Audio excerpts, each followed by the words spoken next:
हर हर महादेव। शिव पुराण अध्याय 4। आज हम सुनेंगे चंचुला के प्रयत्न से पार्वती जी की आज्ञा पाकर तुमरु का विंध्य पर्वत पर शिव पुराण की कथा सुनाकर बिंदुक का पिशाच योनि से उद्धार करना तथा उन दोनों दंपत्ति का शिव धाम में सुखी होना। सूत जी बोले, शौनक, एक दिन परमानंद में निमग्न हुई चंचुला ने उमा देवी के पास जाकर प्रणाम किया और दोनों हाथ जोड़कर वह उनकी स्तुति करने लगी। और चंचुला बोली, गिरिराज नंदिनी स्कंद माताओं में मनुष्यों ने सदा आपका सेवन किया है। समस्त सुखों को देने वाली शंभु प्रिय आप ब्रह्म स्वरूपिणी हैं। विष्णु और ब्रह्मा आदि देवताओं द्वारा सेव्य हैं। आप ही सद्गुणा और निर्गुणा हैं तथा आप ही सूक्ष्म सच्चिदानंद रूपिणी आद्या प्रकृति हैं। माता, आप ही संसार की सृष्टि, पालन और संहार करने वाली हैं। तीनों गुणों का आश्रय आप ही हैं।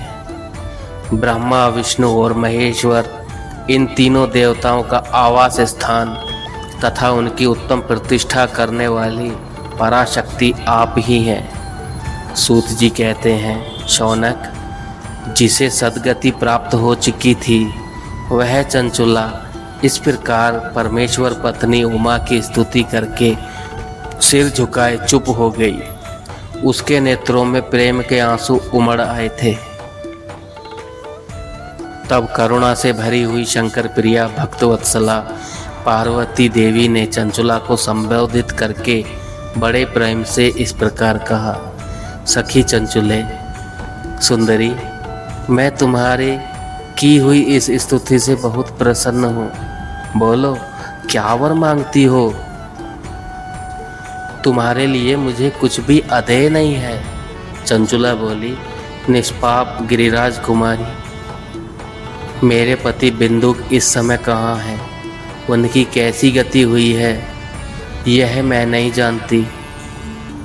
कल्याणमयी दीन वत्सले, मैं अपने उन पति देव से जिस प्रकार संयुक्त हो सकूं वैसा ही उपाय कीजिए। महेश्वरी महादेवी, मेरे पति एक शूद्र जातीय वैश्या के प्रति आसक्त थे और पाप में ही डूबे रहते थे। उनकी मृत्यु मुझसे पहले ही हो गई थी। ना जाने वे किस गति को प्राप्त हुए हैं। माता गिरिजा बोली, बेटी, तुम्हारा बिंदुक नाम वाला पति बड़ा पापी था। उसका अंतःकरण बड़ा ही दूषित था। वेश्या का उपभोग करने वाला वह महामूढ़ मरने के बाद नरक में पड़ा। अगणित वर्षों तक नरक में नाना प्रकार के दुख भोग कर वह पापात्मा अपने शेष पापों को भोगने के लिए विंध्य पर्वत पर पिशाच हुआ है। इस समय वह पिशाच अवस्था में ही है और नाना प्रकार के क्लेश उठा रहा है। वह दुष्ट वहीं वायु पीकर रहता है और सदा सब प्रकार के कष्ट सहता है। सूत जी कहते हैं, शौनक, गौरी देवी की यह बात सुनकर उत्तम व्रत का पालन करने वाली चंचुला उस समय पति के महान दुख से दुखी हो गई। फिर मन को स्थिर करके उस ब्राह्मण पत्नी ने व्यथित हृदय से महेश्वरी को प्रणाम करके पुनः पूछा, महेश्वरी देवी, हे महादेवी, मुझ पर कृपा कीजिए और दूषित कर्म करने वाले मेरे उस दुष्ट पति का अब उद्धार कर दीजिए। देवी, कुत्सित बुद्धि वाले मेरे उस पापात्मा पति को किस उपाय से उत्तम गति प्राप्त हो सकती है, यह शीघ्र ही बताइए। आपको नमस्कार है। माता पार्वती ने कहा, तुम्हारा पति यदि शिव पुराण की पुण्यमयी कथा सुने तो सारी दुर्गति को पार करके वह उत्तम गति का भागी हो सकता है। अमृत के समान मधुर अक्षरों से युक्त गौरी देवी का यह वचन आदर पूर्वक सुनकर चंचुला ने हाथ जोड़कर मस्तक झुकाकर उन्हें बारंबार प्रणाम किया और अपने पति के समस्त पापों की शुद्धि तथा उत्तम गति की प्राप्ति के लिए पार्वती देवी से यह प्रार्थना की, मेरे पति को शिव पुराण की कथा सुनाने की व्यवस्था होनी चाहिए। उस ब्राह्मण पत्नी के बारंबार प्रार्थना करने पर शिवप्रिया गौरी देवी को बड़ी दया आई।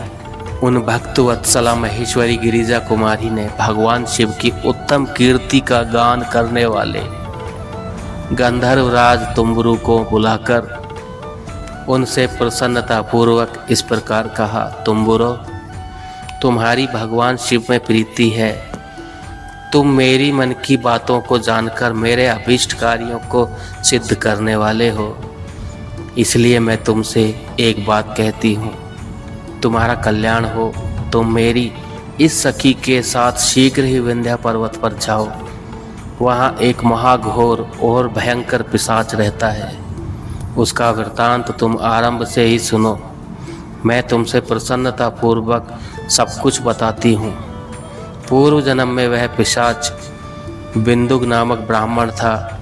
मेरी इस सखी चंचला का पति था, परंतु वह दुष्ट वेश्यागामी हो गया था।